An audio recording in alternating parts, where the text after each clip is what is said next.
My dear students and parents, this is Daniel and welcome back to our channel. Tamil Nadu engineering admission TNEA 2022 கவுன்சிலிங்கில் participate பண்ணக்கூடிய மாணவர்களுக்கு இன்றைக்கி ரொம்ப முக்கியமான ஒரு நாள். இன்றைக்கி சாயங்காலம் 5 மணியோட உங்களுக்கு சாய்ஸ் லாக்கிங்குரிய டைம் அப்படிங்கிறது வந்து முடியுது. ஸோ ஞாபகம் வச்சுக்கோங்க, already first round students choices எல்லாம் போட்டிருப்பீங்க. ரீஆர்டர் பண்ணுங்கள், அதை பிரிண்ட் அவுட் எடுத்து வெரிஃபை பண்ணுங்கள். அந்த ஆர்டர் கரெக்டாக இருக்குது அப்படிங்கிற பட்சத்தில் இன்றைக்கி மதியானம் 12 மணிக்கு மேலே இருந்து நீங்கள் சாய்ஸ் லாக் பண்ணுறதை பற்றி யோசிக்கலாம். இன்னும் நிறைய பேர் நம்மக்கிட்ட கேட்டுகிட்டே இருக்கிறாங்க, சார் நான் வந்து ஒரு வேளை அப்வர்ட் மூவ்மெண்ட் போகிறதா இருந்தால் TFC சென்டரில் போய் ரிப்போர்ட் பண்ணணுமா அப்படின்னு சொல்லி கேட்குறீங்க. இது ஆல்ரெடி நம்ம நிறைய வீடியோவில் பேசிட்டோம். TFC சென்டரில் தான் நீங்கள் போய் ரிப்போர்ட் பண்ணணும். 2 விதமான மாணவர்கள் இருப்பாங்க. ஒன்று, வர்ற காலேஜ் எனக்கு ஓகே அப்படின்னு சொல்லி அக்செப்ட் பண்ணக்கூடிய மாணவர்கள். ரெண்டாவது பார்த்தீங்க அப்படின்னா, இந்த காலேஜ் எனக்கு okay but I am going for upward movement அப்படின்னு எடுக்கக்கூடிய மாணவர்கள். இந்த 2 தான் மெஜாரிட்டி கேண்டிடேட்ஸாக இருப்பாங்க.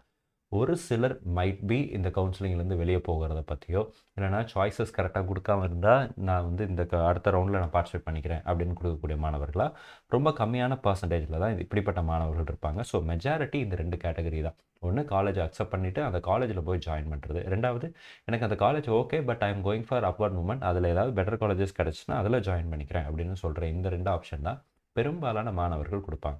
ஸோ அப்படி கொடுக்குற பட்சத்தில் ஒருவேளை கல்லூரி டைரெக்டாக கிடைச்ச கல்லூரியே உங்களுக்கு ஓகே அப்படின்னு ஃபஸ்ட் ஆப்ஷனை நீங்கள் செலக்ட் பண்ண போகிறீங்க அப்படின்னா, அப்படிப்பட்ட மாணவர்கள் நீங்கள் டைரெக்டாக அந்த உங்களுடைய ப்ரொவிஷனல் அலாட்மெண்ட் வந்ததுக்கப்புறம் 7 நாட்களுக்குள்ளே நீங்கள் அந்த கல்லூரிக்கு நேரடியாக சென்று நீங்கள் வந்து உங்களுடைய அட்மிஷன் ப்ராசஸ் அப்படிங்கிறது வந்து செய்யணும். இந்த அட்மிஷன் ப்ராசஸ் செய்கிறதுக்கு எவ்வளோ ஃபீஸ் கட்டணும்னு சொல்லி ஆல்ரெடி நம்மளுடைய ஹையர் எஜுகேஷன் டிபார்ட்மெண்ட் மினிஸ்டர் வந்து சொல்லியிருக்கிறார், பொன்முடி ஐயா சொல்லியிருக்கிறாங்க. ஸோ அதன்படி 15,000 ரூபாய் கட்டினாலே நம்மளுடைய அட்மிஷன் அப்படிங்கிறது கன்ஃபார்ம் ஆகிடும். பட் ப்ரைவேட் காலேஜஸ் உங்கள்கிட்ட ஃபுல் ஃபீஸ் கேட்பதற்கான வாய்ப்புகளும் நிறைய இருக்கத்தான் செய்யுது. ஸோ ஃபீஸை ரெடி பண்ணி வச்சுக்கிறது அப்படிங்கிறது நல்ல ஒரு விஷயமா இருக்கும். ஸோ இப்போ செகண்ட் கேட்டகரி ஆஃப் ஸ்டூடெண்ட்ஸ், நான் அப்வர்ட் மூவ்மெண்ட் கொடுக்குறேன் அப்படின்னா, அப்வர்ட் மூவ்மெண்ட் கொடுப்பதற்கு நீங்கள் எந்த விதமான ஃபீஸும் பே பண்ண வேண்டியதில்லை. ஆனால் அப்வர்ட் மூவ்மெண்ட் கொடுத்த உடனே உங்களுக்கு அதுக்கு அடுத்த நாளே டென்டேட்டிவ் அலாட்மெண்ட் அப்படிங்கிறது வரும். அந்த டென்டேட்டிவ் அலாட்மெண்ட் வந்ததுக்கப்புறம் அதிலிருந்து 7 நாட்களுக்குள்ளே நீங்கள் TFC சென்டருக்கு போய் ரிப்போர்ட் பண்ணணும். ஸோ இந்த ரிப்போர்ட் பண்ணும்போது டாக்குமெண்ட்ஸ் ஏதாவது சப்மிட் பண்ணணுமா அப்படிங்கிறது மாணவருடைய கேள்வியாக இருக்குது. இன்ஃபர்மேஷன் ப்ரௌச்சரை படித்து பார்த்தாலும் சரி, இல்லை அஃபிஷியல் வெப்சைட்டில் ஏதாவது இன்ஃபர்மேஷன் இருக்கா அப்படின்னு சொல்லி பார்க்கும்போதும் இதற்குரிய தகவல்கள் சரியான ஆத்தென்டிக் இன்ஃபர்மேஷன் அப்படின்னு சொல்லி எதுவும் இல்லை. So to be on a safer side, இந்த இதில் நம்ம சொல்கிறது நம்மளுடைய அசம்ஷன் தான். So to be on a safer side, நீங்கள் TFC சென்டர் போகும்போது எடுத்துகிட்டு போக வேண்டிய முக்கியமான டாக்குமெண்ட்ஸ் என்னென்ன அப்படிங்கிறத பற்றி பார்த்தலாம். இதை நீங்கள் அங்கே போய் கொடுக்கணும் அப்படின்னு நான் சொல்ல வரல. நீங்கள் கட்டாயம் கையில் வச்சுட்டு கொண்டு போகிறது நல்லது அப்படின்னு சொல்லி நான் உங்ககிட்ட கருதுகிறேன். இதனுடைய ஒரிஜினல்ஸ் ஆஸ் வெல் அஸ் இதனுடைய ஜெராக்ஸ் காப்பி 2 காப்பி நீங்கள் எடுத்துக்கணும். ஸோ ஃபர்ஸ்ட் பார்த்தீங்க அப்படின்னா உங்களுடைய 10th standard mark sheet. So உங்கள் 10th மார்க் ஷீட்டினுடைய ஒரிஜினல் காப்பி, அதனுடைய ஜெராக்ஸ். ஸோ இப்போ நம்ம சொல்கிறது எல்லாமே அதில் 2-3 காப்பி ஜெராக்ஸ் போட்டு வச்சுக்கோங்க. அதுக்கப்புறம் 12th மார்க் ஷீட் இதுவும் உங்கள்கிட்ட ஆல்ரெடி இருக்கும். அதுக்கப்புறம் பார்த்தீங்கன்னா உங்களுடைய 12th ஸ்டாண்டர்டுடைய ட்ரான்ஸ்ஃபர் சர்டிஃபிகேட் உங்கள்கிட்ட இப்போ கொடுத்துருப்பாங்க, அதையும் நீங்கள் வாங்கி வச்சுருப்பீங்க. இந்த டாக்குமெண்ட்ஸ் எல்லாம் தான் நீங்கள் வந்து ஆன்லைன் அப்ளிகேஷன் போடும்போது நீங்கள் அப்லோட் பண்ணியிருப்பீங்க. ஸோ இந்த டாக்குமெண்ட்ஸ் எல்லாம் உங்கள்கிட்ட இருக்கும், எதுவும் இல்லாத டாக்குமெண்ட்ஸ் எதுவுமே கிடையாது. 4வது பாயிண்ட் பார்த்தீங்கன்னா கம்யூனிட்டி சர்டிஃபிகேட். அடுத்ததாக டென்டேட்டிவ் அலாட்மெண்ட்னுடைய பிரிண்ட் அவுட். இதுதான் நீங்கள் இப்போதைக்கு எடுக்க வேண்டிய மிக முக்கியமான விஷயம். ஸோ இந்த பிரிண்ட் அவுட் எப்படி எடுக்கிறது அப்படின்னு சொல்லி கேட்டிங்க அப்படின்னா, உங்களுக்கு டென்டேட்டிவ் அலாட்மெண்ட் வந்த உடனே அதில் பிரிண்ட் அப்படின்னு சொல்லி ஒரு ஆப்ஷன் இருக்கும். நான் உங்களுக்கு எப்படி வரும் அப்படிங்கிறது எல்லாமே நான் உங்களுக்கு டெமோவில் காமிக்கிறேன். ஸோ அதில் நீங்கள் டேரெக்டாக பிரிண்ட் எடுத்துக்கலாம். உங்களுக்கு இமெயிலையும் சில நேரங்களில் வருவதற்கான வாய்ப்புகள் இருக்குது. பட் எல்லா மாணவர்களுக்கும் உடனே இமெயில் வந்து சேர்றதில்ல. அதனால் வெப்சைட்டில் லாகின் பண்ணி நீங்கள் என்ன பண்ணிக்கலாம் அப்படின்னா உங்களுடைய டென்டேட்டிவ் அலாட்மெண்ட்டை பிரிண்ட் அவுட் எடுத்துக்கலாம். ஸோ இந்த டாக்குமெண்ட்ஸ் எல்லாமே வந்து இட் இஸ் மஸ்ட் ஃபார் நீங்கள் TFC சென்டர் போகிறீங்க அப்படின்னா இது வந்து நீங்கள் இதனுடைய ஒரிஜினல்ஸ் அண்ட் அதனுடைய ஜெராக்ஸ். ஸோ இதனுடைய ஜெராக்ஸ் காப்பீஸும் நீங்கள் எடுத்துக்கிறது அப்படிங்கிறது நல்ல விஷயமா இருக்கும். ஸோ அடுத்ததாக பார்த்தீங்க அப்படின்னா, ஒருவேளை ஸ்பெஷல் கேட்டகரியில் இருக்கக்கூடிய மாணவர்களாக நிற்கிறீங்க அப்படின்னா, ஃபர்ஸ்ட் கிராஜுவேஷன் அப்ளை பண்ண போகிறீங்க அப்படின்னா ஆல்ரெடி இந்த சர்டிஃபிகேட் உங்கள்கிட்ட இருக்கும், இதையும் கையில் வச்சுக்கோங்க.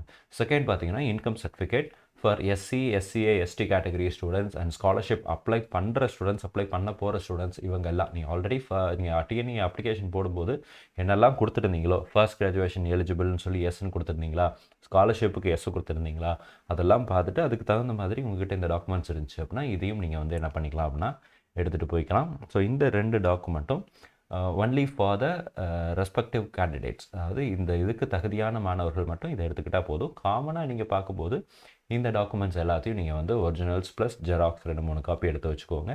இது ரொம்ப முக்கியமான விஷயம். அண்ட் இன்னொரு தடவை திரும்ப நான் உங்ககிட்ட ஞாபகப்படுத்துகிறேன், நம்மளுடைய கவுன்சிலிங் ப்ராசஸை பொறுத்த வரைக்கும் இன்றைக்கி தான் ஃபர்ஸ்ட் ரவுண்டுக்கு சாய்ஸ் லாக் பண்ண வேண்டிய டைம். இதுக்கு முன்னாடியே நிறைய மாணவர்கள் லாக் பண்ணியிருக்கிறாங்க. நம்மக்கிட்டையும் நிறைய பேர் சொல்கிறாங்க, சார் நான் ஆல்ரெடி சாய்ஸ் லாக் பண்ணிட்டேன் அப்படின்னு சொல்கிறாங்க. அதுக்கப்புறம் மாற்ற முடியுமா அப்படிங்கிறதும் கேட்குறாங்க. ஸ்பெஷல் ரிசர்வேஷனில் என்ன நடந்துச்சு அப்படிங்கிறதெல்லாம் இட்ஸ் டிஃப்ரெண்ட் ஸ்டோரி. ஏன்னா அங்கே மாணவர்களுடைய எண்ணிக்கை அப்படிங்கிறது குறைவு. இந்த இடத்துல பார்க்கும்போது மாணவருடைய எண்ணிக்கை அப்படிங்கிறது 14,000க்கும் அதிகமான மாணவர்கள் ஃபர்ஸ்ட் ரவுண்டில் பார்ட்டிசிபேட் பண்ணுறாங்க.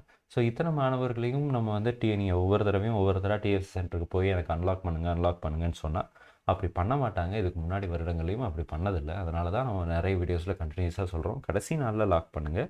நீங்கள் லாக் பண்ணாமல் விட்டால் கூட ஓகே தான், பட் ஆனால் லாக் பண்ணிவிடுங்க.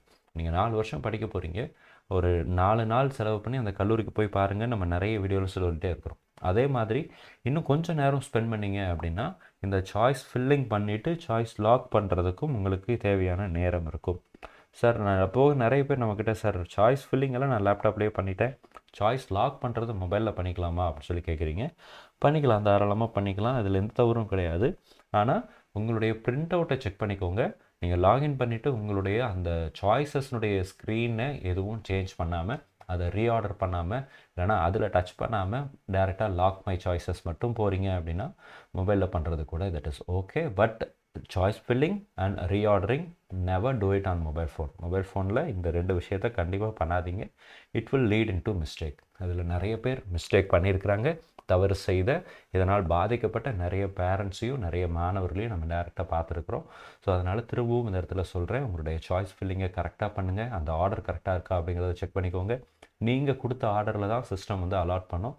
அலாட்மெண்ட் வந்ததுக்கப்புறம் எனக்கு பின்னாடி வேணும், முன்னாடி வேணும் அப்படின்னு சொல்லிட்டு நம்ம எதுவுமே செய்ய முடியாது, சொன்னாலும் மாற்ற முடியாது. ஸோ இந்த வீடியோ கடைசி வரைக்கும் பார்த்ததுக்காக நன்றி. உங்களுடைய ஃப்ரெண்ட்ஸ் எல்லாத்துக்கும் கூட இந்த வீடியோவை ஷேர் பண்ணுங்கள். அண்ட் ஃபர்ஸ்ட் ரவுண்ட் ஸ்டூடெண்ட்ஸ் திரும்பவும் ஞாபகம் வச்சுக்கோங்க, இன்றைக்கி மத்தியானத்துக்கு மேலே 12 மணிக்கு மேலேயே நீங்கள் என்ன பண்ணிடலாம் அப்படின்னா சாய்ஸ் லாக் பண்ண ஆரம்பிச்சிடலாம். அண்ட் தேங்க்ஸ் ஃபார் வாட்சிங். நீங்கள் விரும்பின கல்லூரியில் உங்களுக்கு இடம் கிடைக்கணும்னு சொல்லி உங்களுக்காக நானும் ப்ரே பண்ணிக்கிறேன். All the very best.